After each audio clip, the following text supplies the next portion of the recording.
Most of you will be familiar with some of the things that we've been doing on the campaign to stop THORP, the new reprocessing plant at Sellafield, coming online, I'm sure.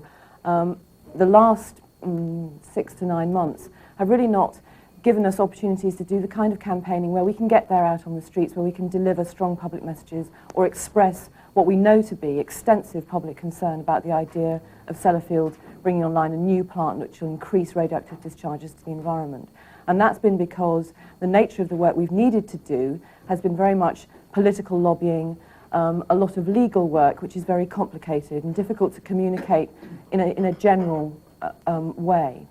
So we've been feeling very much that we wanted to get out there and do something. We wanted to express our anger and the anger of all of the people out there who've registered objections over long periods of time and have been virtually ignored so far. And so we've come up with this idea, which is what this action is about. Thank you all very much for coming. I know that people have come a very, very long way. Have we got people from Scotland?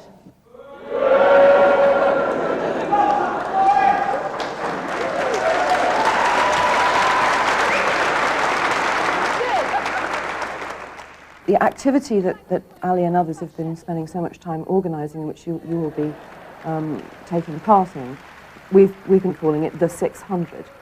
And the 600, basically, is the number of people whose death warrant will be signed if THORP is allowed to come online. In other words, the radioactive discharges that THORP will create each year, if it operates for 10 years, just 10 years, will result in 600 deaths ultimately.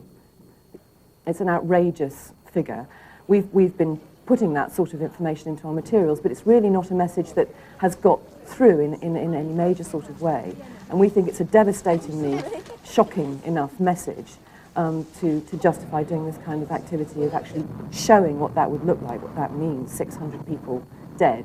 It's outrageous that an industry in this day and age should be allowed knowingly, because this figure is based on BNFL's own figures on the health risk associated with their discharges. They will knowingly be killing those people at some point in the future.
Train course through the barriers.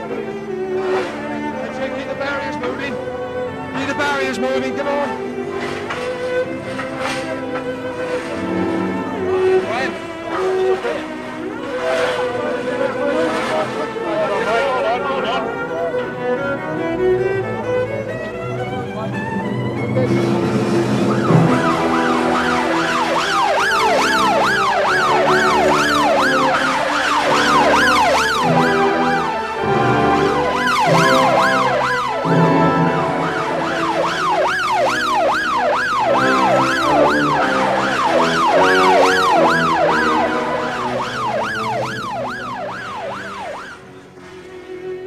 Under very, very heavy pressure to can the action, and that was when that was happening.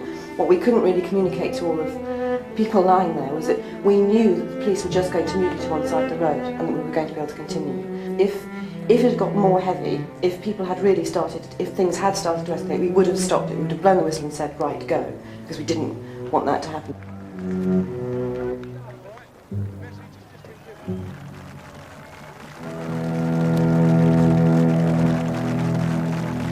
What it's done is given all of us and all of the people out there, the 600 people who took part in this, an opportunity to express what we really feel about this campaign and this issue, to actually go out there and protest and feel strong about it. It's done that for all of us who've been beavering away for the last few years on this campaign, and it's done that for all the people who participated. So it's been a morale booster, but I think it's also, you know, it's strengthened people. It's made people feel good about the fact that they can get out there and protest about something that they consider to be an environmental crime.